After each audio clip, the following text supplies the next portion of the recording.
Hello, everybody, and welcome to Reanimated. This is a podcast where we talk about zombies and whatnot, mostly whatnot, if I'm being honest. My name is Stuart. Joining me is the fresh out of Vermont, H.A. Conrad. Hello. Hello.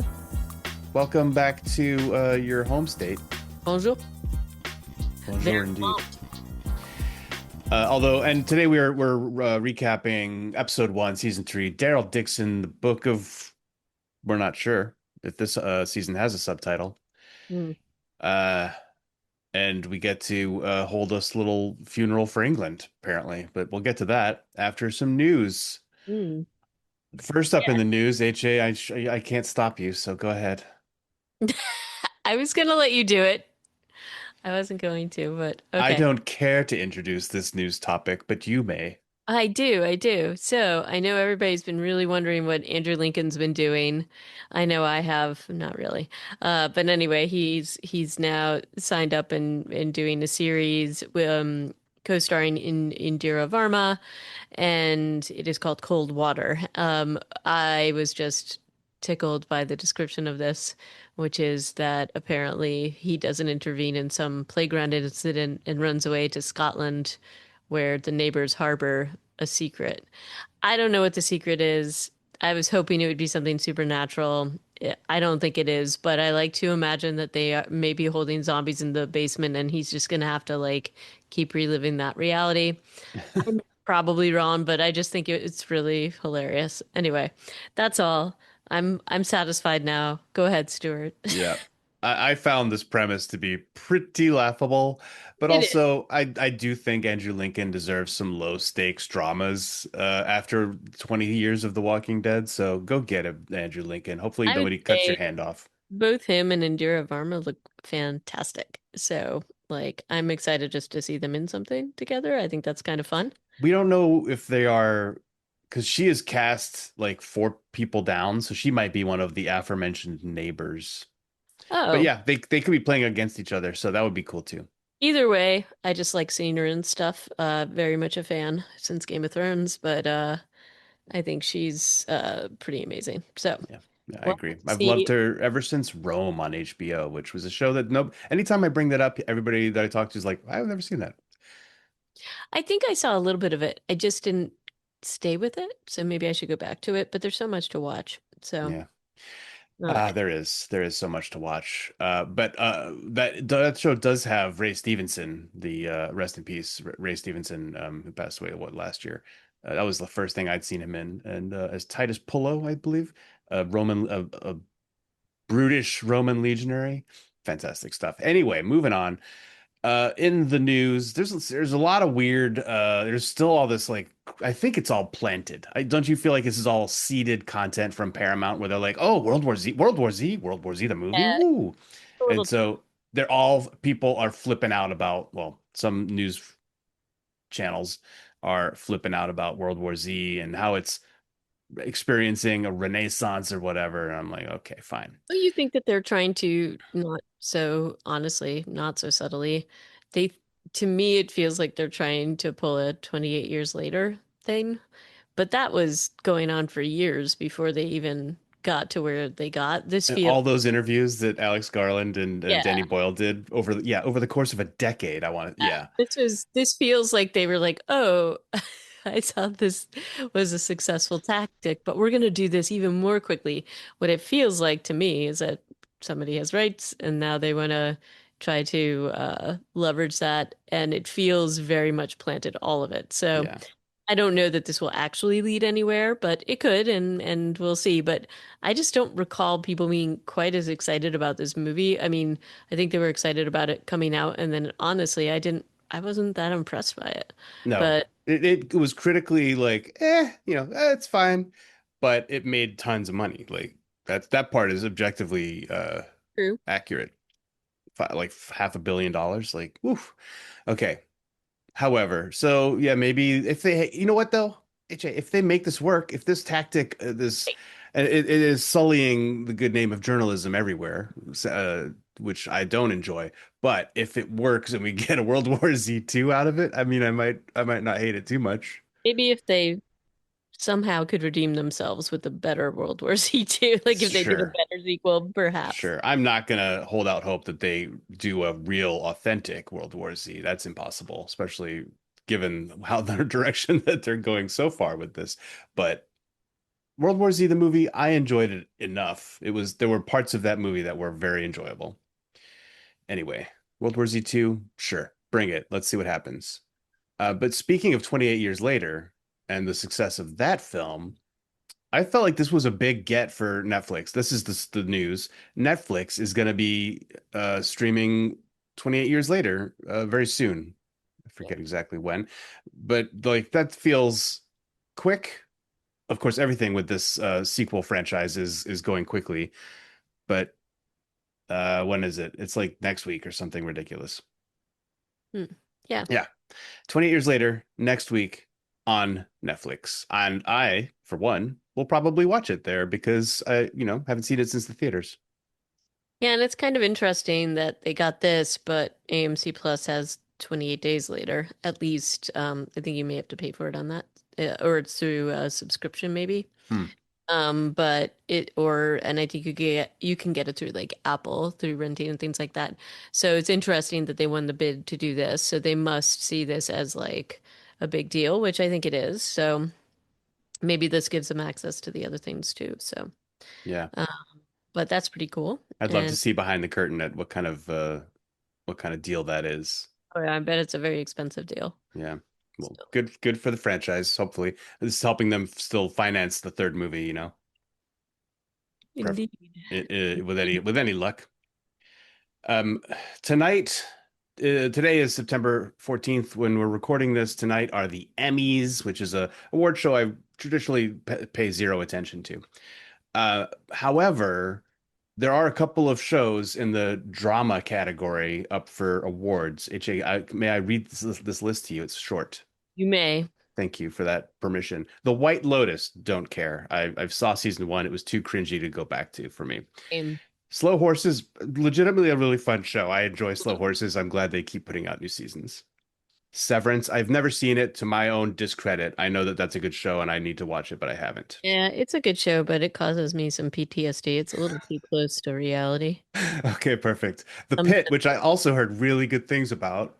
I Uh, love that, but it's too freaky deaky. Like, yeah, I've heard that actual trauma people, like ER doctors, have a hard time watching it. Paradise, which was fine, not great. It was like Silo, but for rich people, whereas Silo itself was for poor people. You kind of get the impression. The Diplomat, which is actually a pretty entertaining show. It's well written, and Carrie Russell. Need I say more?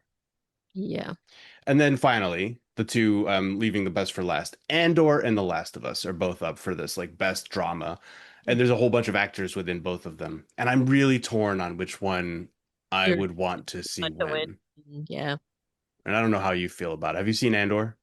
I have. I weirdly, I just haven't gotten into it. I know that sounds terrible. I think I need more time to just actually sit down and watch it, like maybe binge it.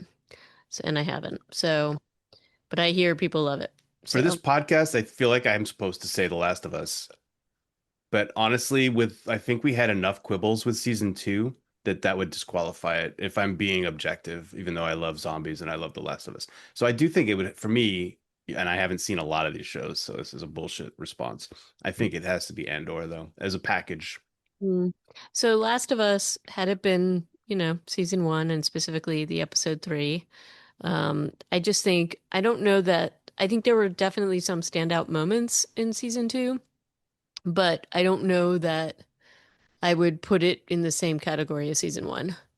So, so I don't know. Okay. Yeah. So I If really even have less of a leg to stand on than you if do. this was like episode two, season two, I'd be like, yeah, that's a real contender. Yeah, yeah. So we'll see. Anyway, all good. Yeah, But indeed, all good. I am excited to talk to you today or talk with you today Well, about we haven't finished our news yet, though. oh I know yeah. you want to Oh, get onto the main event. I do. Oh, I saw sorry. Because Neil Druckmann, speaking of The Last of Us, did an interview in Variety. I think it's the first time he's like spoken to mainstream media since leaving being a showrunner for The Last of Us, the TV show. And it's a wide-ranging article interview where he mostly talks about the next IP that he's trying to focus on, which is this sci-fi game they're doing. And how like for him it was his workload is why he's saying he stepped away from show running, and that's kind of what Craig Mazin said too, honestly, around the same time.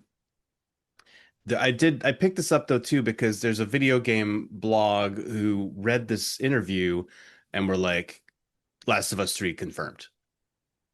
Mm. But I don't read that in the interview. I'm not seeing that. I would be cool with it. The second one, I don't want to say too much because we're only halfway through the story. Well, Uh, I mean, it was renewed. it's renewed because yeah, they have to finish season two or like the second game's storyline. There is no third game out yet. Oh, yeah, yeah. Yeah, I'm not talking about the third season of the show, which I know Oh, is okay. coming and Craig Mazin is working on right now, and it'll come out in what, like 3 years, Yeah. which is frustrating. Uh, but yeah, a third game would and could potentially, make this a several more seasons worth of television show. But also, these games take a long time to make. So, And he's talking about his other game, Intergalactic, right. and all this other stuff. So, Yeah. And whether or not that's going to become a show, which he's like, first it has to be a good game. yeah, I kind of read a little bit into this interview a little bit, which was almost like this felt tactically placed almost just to be like, oh, this is him talking about why he left. And I mean, I think he's been pretty open about that, and they've all been pretty open about that, but it does feel slightly orchestrated, both for the continued of success of Naughty Dog and also for the continued success of the show. Like they're being very careful about how they're talking about all this, which makes me think maybe there was possibly some drama in the background, or maybe this is just really good PR generally, but in a PR strategy plan. But this felt, especially like the sort of opening of this article, felt a little bit more like maybe there was something to talk about it and so much because they're trying so hard to say that there wasn't. There's like, oh, this is why, because I need to really focus on this, and that's fine. It's a legitimate excuse. Right. But anyway, I think he's interesting. I think he makes interesting games. I'm very curious to see if any of his other stuff goes into like this kind of direction. So it's kind of interesting. Yeah. So, yeah, I would say read any of these announcements from websites saying, "Oh yeah, Last of Us 3 is confirmed," with a huge grain of salt because I think that is not what he's saying in this interview. I agree with you. I don't think they basically ask him directly, and there's like he talks about that they debated it, but I don't think he actually gives any kind of an answer. Yeah, at the end of that paragraph, he says, he says, I'm sure if Intergalactic is successful, you'll see it again. Whether that will be our next game right after that, I can't say. I'll leave the door open. Not to Right. be coy for this particular question, but we want to see how we feel once we're done with it and look at the options in front of us because we have some ideas we'd like to explore. So, I think he is most definitely being coy. yeah, And that's fine. And I mean, I think he just lets the unspoken kind of just take off, which is fine. yeah. Um, anyway, so that's Neil Druckmann. He's working on a video game. It doesn't have zombies as far as I know. Although sci-fi zombies, I'd buy that for $1. True. Okay. So then at this point, HJ with Conrad, would you like to transition us into the main event? Yeah, as I prematurely tried to do it before. But anyway, we're going to be talking about Daryl and Carol. No. Is this still the Book of Carol? We have not decided. We don't know.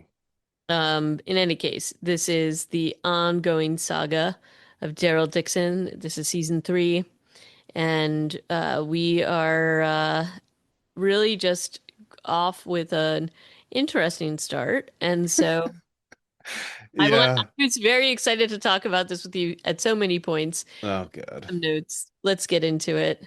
But this is the beginning of season 3 with Daryl and Carol, and as real, true reanimated fans will remember, where last we left our intrepid heroes, they were battling some psychotropic mushrooms in the channel going from France to England, and they're now in England. And it's really, I feel like they were the creators of the show were like, let's just show England all devastated and such, and it's it's successful to some extent.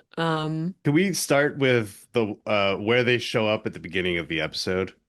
Sure, go for it. They so the show opens with Daryl and Carol. Like, there's a recap of, oh, this is all what happened, and then it opens up with them walking on the white cliffs of Dover on top of them, which Yeah. is funny, because that's not where the channel comes out, or the channel tunnel. Sorry if No, it that's comes out like right in like Saint. It's like Paddington or no, it's no, it doesn't come up above ground in London, but it comes above ground near Folkestone. okay.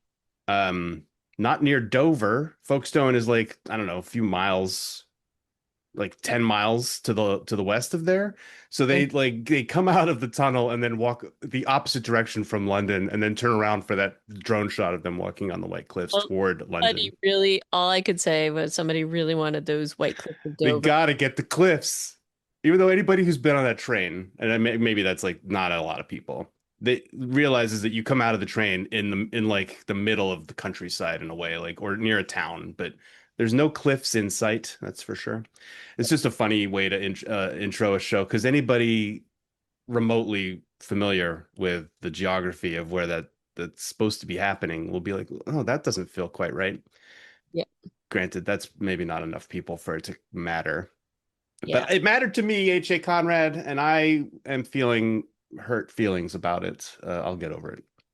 All right. So then we quite quickly get into London. And we during the recap, we also remembered that they both tripped out on bat guano and Codron stabbed Daryl and then ran away. Hmm. And there's a few mentions of those damn Scots. Hmm. Daryl's still pretty mad about the Scottish people and how they had betrayed them. They, Uh, he's a right to stay to be a little bit mad about them, no doubt. Everybody was high. I feel like, it's fine. Of course, the Scots are dead and Daryl's alive. So also, Yeah, true. I feel like Daryl and Carol both feel like they got sold a bill of goods here because they're like, I thought this place was supposed to be good to go. Yep. It clearly isn't and hasn't been for a long time. Nope. Nope. And and I feel like they maybe are feeling a little too comfortable and confident for too much of this episode, even though it's not much of it.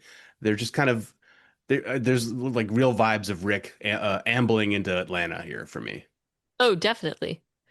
Definitely. It's like we're going to show the devastation.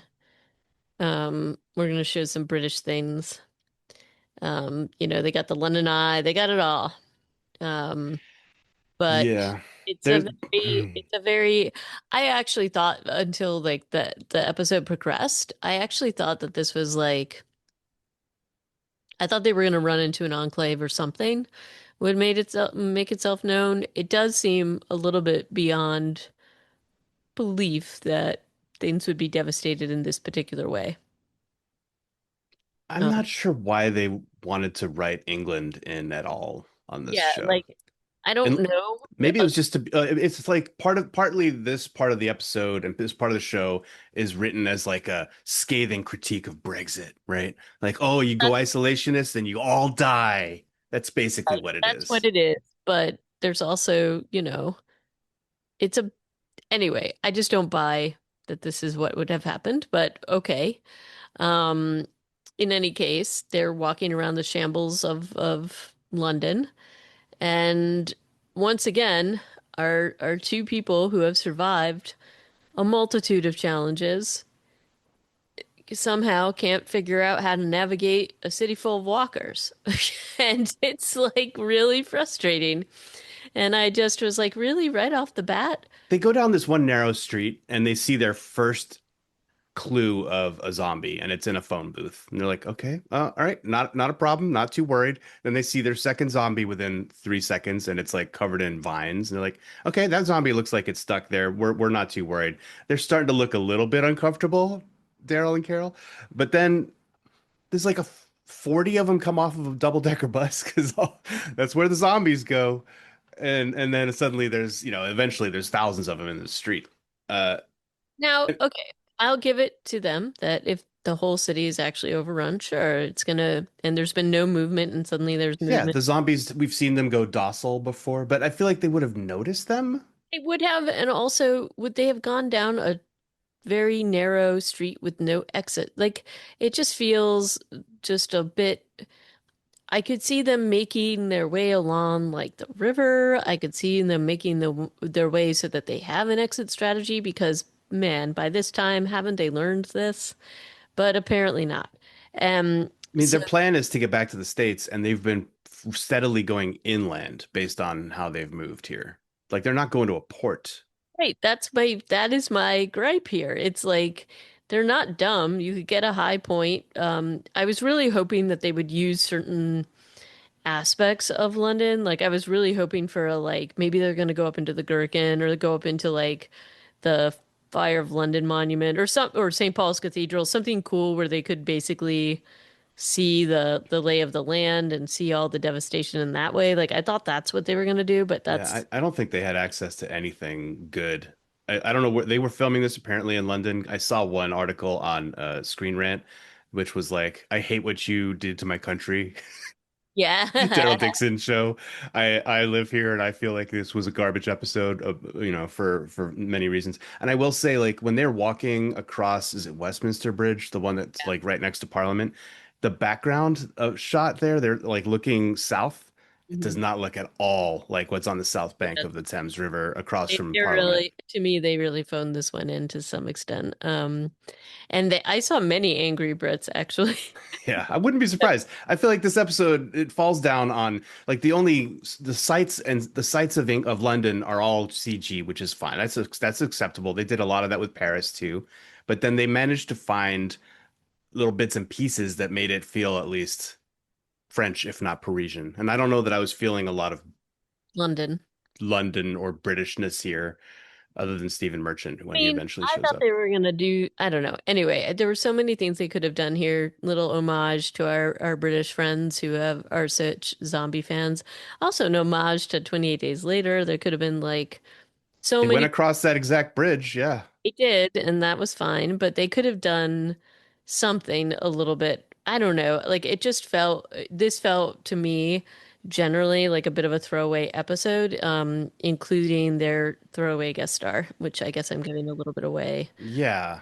by No, saying it. I'm there with you. And It's it really bummed disappointing. me out. It really bummed me out. Like, and I'll admit to you, I was very careful about spoilers because I just didn't want to know too much, and it already felt like I got caught in a little like tidbit of something where Stephen Merchant was talking about it, and so I was like, oh, I don't want to look at it. So I really was cut off.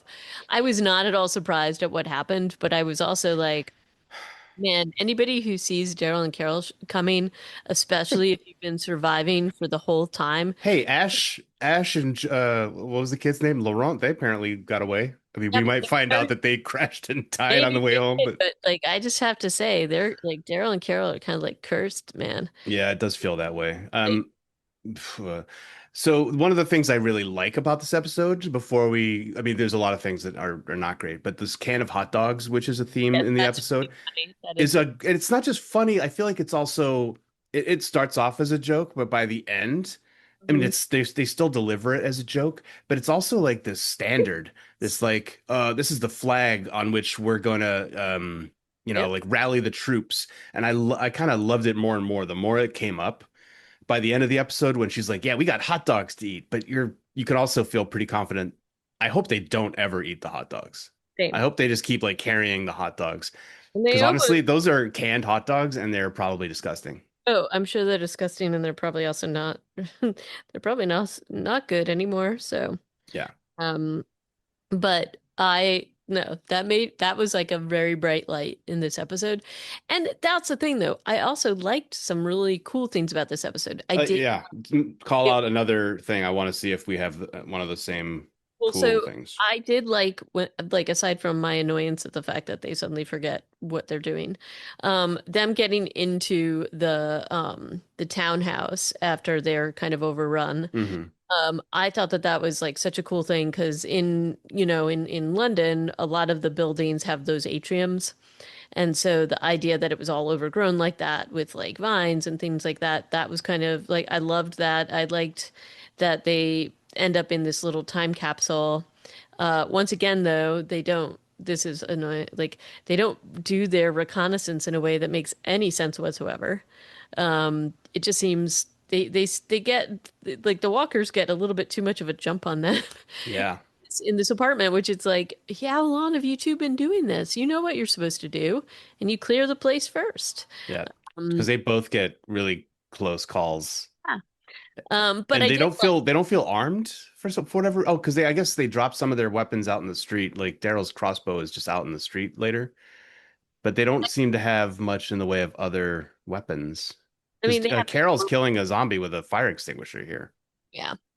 But fine. I did like the set though. I thought that was very cool.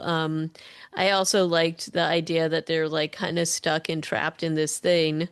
Um, but it's also like, the buildings are really close together. Maybe it was that they couldn't do the roof to roof thing, but I just was like, well, why don't we see that? Show us that they can't do that. And I was kind of annoyed that they didn't do that. And of course that opens the way for Stephen Merchant's appearance, which is also questionable. But I did like the interactions between the two of them. I liked the hot dog thing, and also, their whole plan is like, okay, we're gonna like just break out of here at dawn because we can't starve here. Yeah. But it just felt like there could have been another plan. There's tons of stuff in this building. Maybe you can figure out a way to like get to another building, right? I don't know. It just felt, it did not feel like their problem solving skills were at the level that they probably should be at this point. No. And yeah, I kind of like the fact that they get treed in this apartment building and then they're stuck there. I think this episode does a good job of slowing things down a few times as we go. But and I like this like fatalistic place where they get to where they're like, we're just gonna break out of here. And there's literally like thousands of zombies in the street. There's no way that this would work. So yeah, like an investigation of could they climb to the roof would have been like nice to see at least nodded to. Yeah, I just wanted them to explore it so that it wasn't just not, because that's all I kept thinking while I was watching it. It's like, why can't you escape this thing? Anyway. So Stephen Merchant's appearance, after it's hinted at with this like reflection thing, and then they're like, "Oh, okay, let's go to bed," and then he like drops in overnight on their balcony. Um, yeah, like we know that this is going to be Stephen Merchant because we we know that this is coming on the show. Um, he there's a weird thing that he says here. He makes a joke about Neville Chamberlain, that he's not related to him. And then he says like, "Oh, he's a former prime minister." I feel like anybody from England would know well, anybody who'd been to school would know who Neville Chamberlain was since he was the prime minister during World War II or just before World War So II. I think, but I don't know that Daryl would. No, no, but he doesn't know that they're not British. Oh, I guess They that's haven't spoken yet. true. Uh, and like he just dropped in on their balcony holding two rabbits. And he's like, "Oh, hi there, guys from out of town." Maybe he just thinks they're out of town because he is the only person in England. Yeah. But why would he think? I don't know. It just to me, I was like, "Wait, why are you explaining who Neville Chamberlain is to Yeah, two people you don't know where they're from?" yeah, that was really weird. I agree. It's a small thing, but I feel like then that was the showrunners just kind of getting ahead of themselves. And also, letting Stephen Merchant do inane blather is one of his superpowers. So he is very typecast. Yes, he is. But he did a pretty good job. And I think he did a really good job, and this was one thing I did like. He did a good job at walking the line of being like somebody that has clearly been alone for a really long time. He's very excited to see them, but he's guarded, and they are guarded for obvious reasons because, they don't always run into great strangers. However, there's still a fair amount of trust going on here, but there is still a little bit of suspicion and manipulation. I do like how Carol immediately drops into her Lying to everybody thing. lying, lying thing that she does. It's just kind of funny, The and looks that Daryl is like giving her as they're navigating this lie also. yep.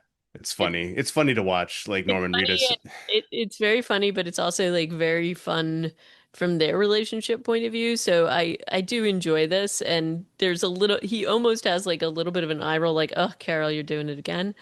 Are we doing this? Yes, I guess we are.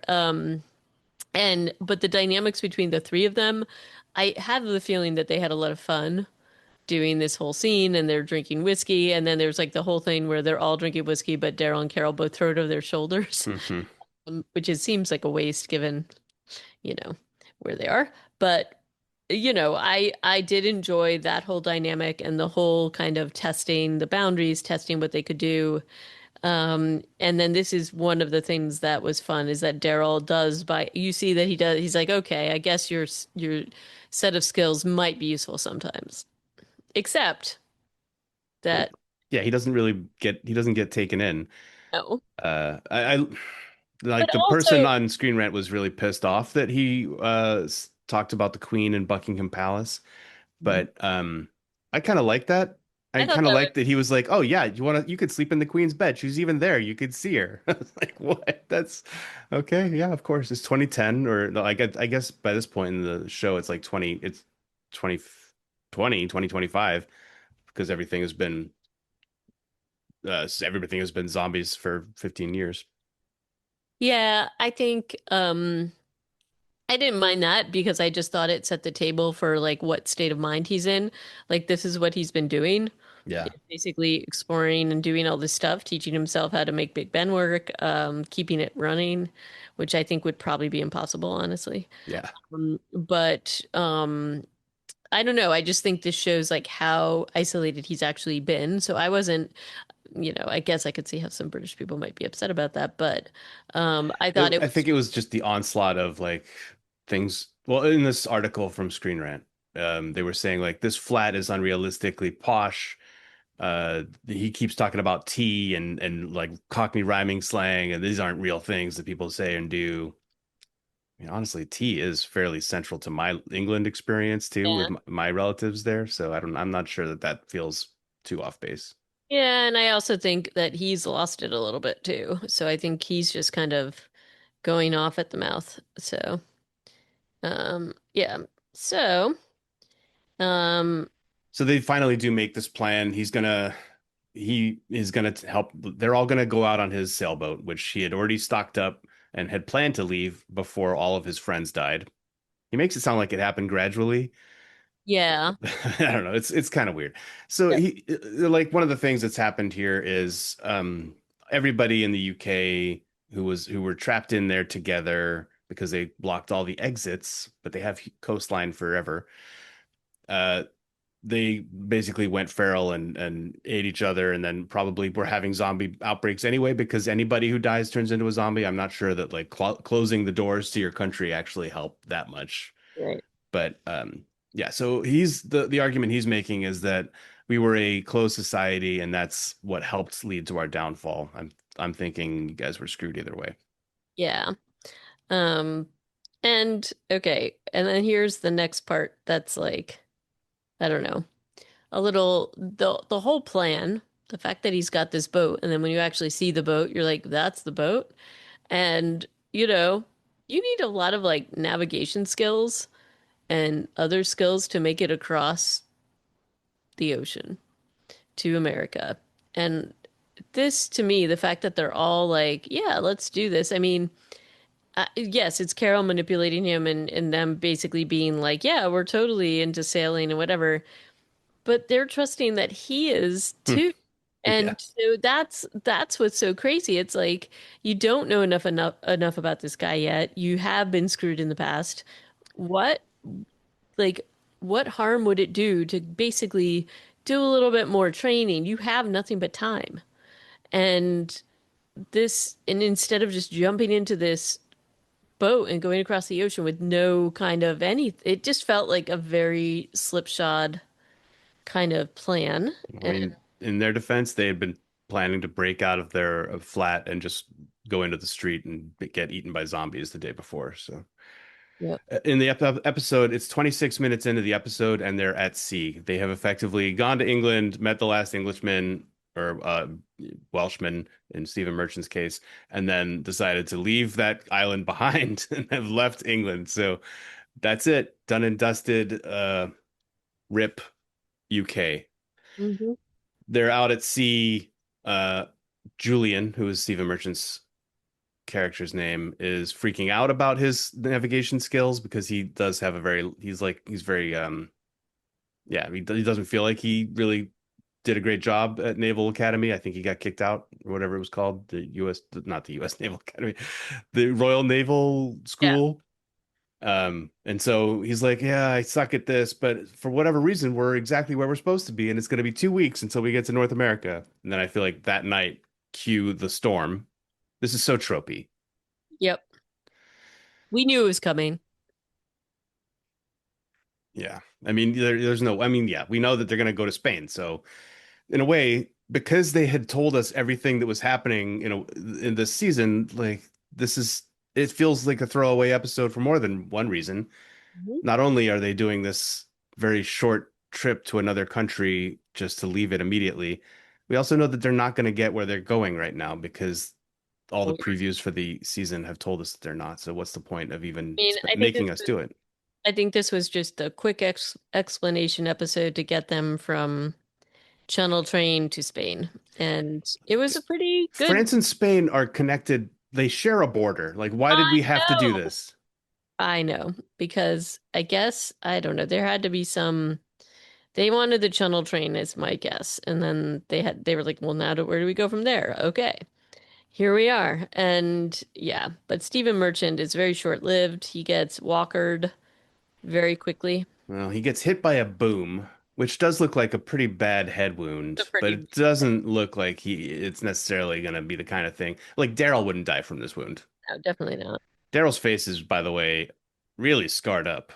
Yes, it is. Are these just from the tunnel fight, or are these like now his permanent facial scars? Oh, I don't know. It's hard to tell. It's Uh, like a tic-tac-toe board. It's yep. pretty wild out there on his face. Carol, of course, is fine. Like I think she has a little bit of a scratch by the end of the episode because well, she gets beat up too, but especially after they crash, which they do because there's a whole crash thing. And Stephen Merchant had been like recovering below decks when they all pass out during the storm, apparently, or at least the screen fades to black, and then we wake up and it's daytime and they're on a shore. Carol has a head wound of some kind. Daryl is just groggy. He's just groggy and, on the beach. He's looking through the boat to find Julian, not finding him, even though Stephen Merchant is like 6'5". The Big. inside of that boat is not large. I feel like it would have taken Daryl 30 seconds to ascertain that he is not in there. So yeah, Stephen Merchant or Julian is instead standing wide-legged, looking out at the sea. Carol, to her, in her defense, is head wounded, Yeah, and she's a little groggy. but she's like calling out to him, and I'm like, dude, that's clearly what a zombie looks like when it's standing looking out to sea. Like, we know, we've all seen this. We all know this storyline. Yeah. Pretty good zombie makeup though on Stephen Merchant, Yeah, it's pretty good and, and they take care of him and then they give but him. not before Carol falls backwards on the Yeah, beach no. and gets a metal chunk in her back. Yeah. I will say, like a few times in this episode, they've kind of made Carol seem like she's weakening in Yeah, some way. I don't love it, honestly. I mean, like, who knows what they're eating? They're when they're in that flat in London, they're like going after Turkish delights or whatever are their main source of food. Of course, they're holding on to this can of hot dogs, but it does feel like they're not eating very much. I Yep. think they had food on Stephen Merchant's boat, on Julian's boat, Yep. but that all kind of gets stolen from them over the course of the episode too. So she gets this wound, and I like the fact that the episode takes time to show how debilitating it is for her because it gets infected.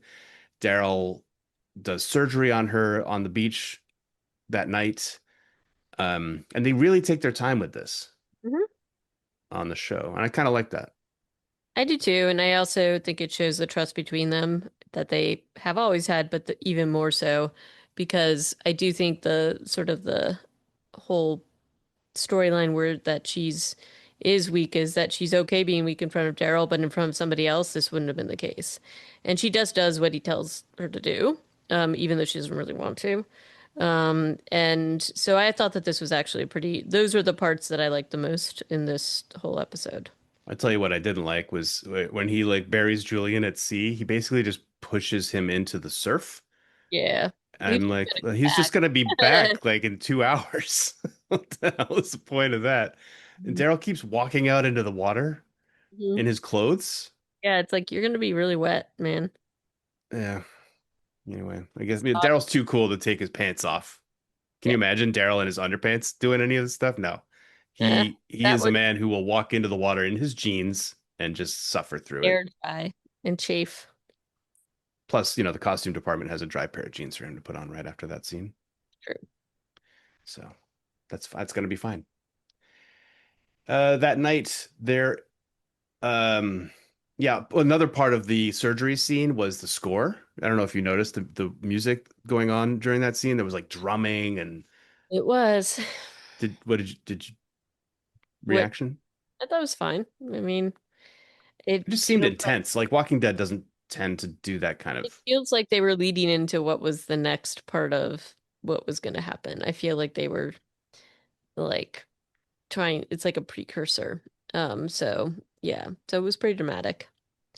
And I do like that they're, after the surgery, successful surgery, but I mean, Carol's still kind of delirious and she's not being quiet, much like she normally would be. And so Daryl has to like come and basically protect her. But by putting his hand over her face. right, but the fact that she's just like kind of delirious is like that is something that we just haven't seen is just her like kind of out of control like that. And she's like there's no way to help it. So and they just have to kind of sit by and I mean, I don't think he would have done anything differently, but maybe he would have wanted to know a little bit more about the people that were kind of doing the damage. Yeah. They're So all these apocalyptic horned helmet skull mask wearing people. Uh Daryl doesn't like their vibe, so they stay hidden as they loot I don't their blame him boat. for not wanting to engage yet. No, but these guys are like kind of comically Yeah, batty looking. Definitely like the guerriers or whatever the faction from the last season. In theory, those guys are just like 100 miles away.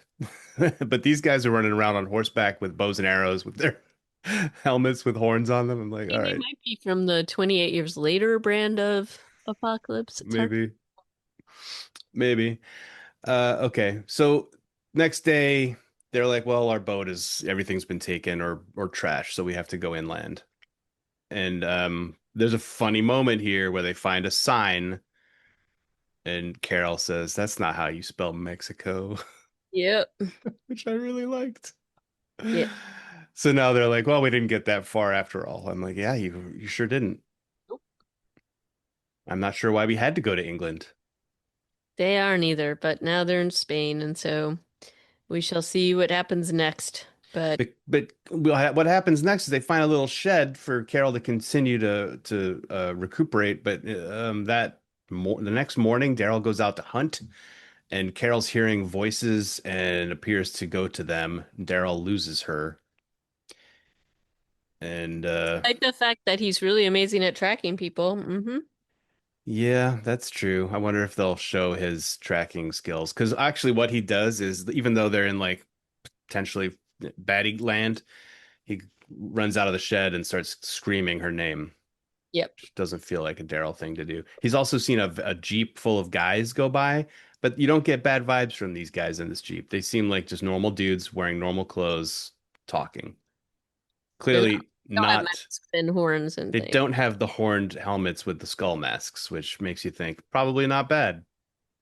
Right. Or maybe it's the opposite, Stuart. We'll have to Maybe. see if they pulled a switcheroo. Yeah, for sure. It's an okay episode. There were things I really liked. Can of hot dogs, taking your time with a nice surgery scene, some funny lines. Yes. Things I didn't like. England. Why? Or if you're gonna go to England, do it the right way.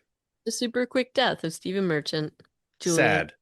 And his ridiculously unhelpful burial at sea by Daryl Dixon. Well, and also the uninhibited jump into the boat to go across the ocean. That really just bothered me tremendously. So, but I guess we're in Spain now, and we're gonna have to see what this land holds for our friends.